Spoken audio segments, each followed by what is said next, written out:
परसुड़ी थाना अंतर्गत मकदमपुर में शनिवार दोपहर पुलिस ने 7 गौवंशीय पशु को बरामद किया। सभी पशुओं को बांधकर रखा गया था।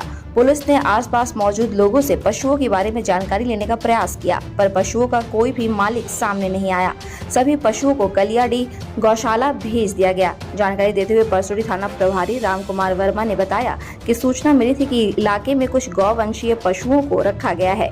सूचना पाकर पुलिस ने तत्काल कार्रवाई की और सभी पशुओं को बरामद किया। सभी पशु लावारिस हालत में पाए गए। थाना प्रभारी ने बताया कि संभवतः पशुओं को कसाईयों द्वारा वध करने के उद्देश्य से रखा गया था। आसपास के लोगों ने भी किसी तरह की जानकारी नहीं दी है। फिलहाल पुलिस उस व्यक्ति की तलाश में है जिसने उन पशुओं को वहां बांधा है।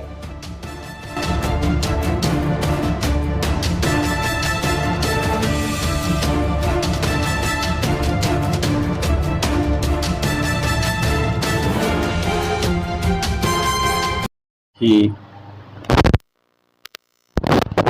चोरी के गाय को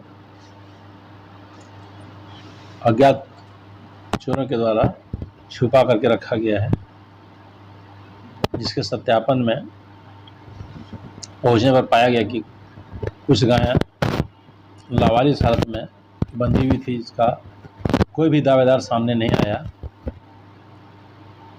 उनमें से 7 गायों को एवं बछड़ों को बरामद कर गौशाला में सौंप रहा हूँ। देखने से प्रतीत होता है कि गलत नियत से गाय के बच्चे एवं बछड़े को लाया गया था। कहाँ पे पकड़ा है? मकदमपुर बस्ती से पकड़ाया है।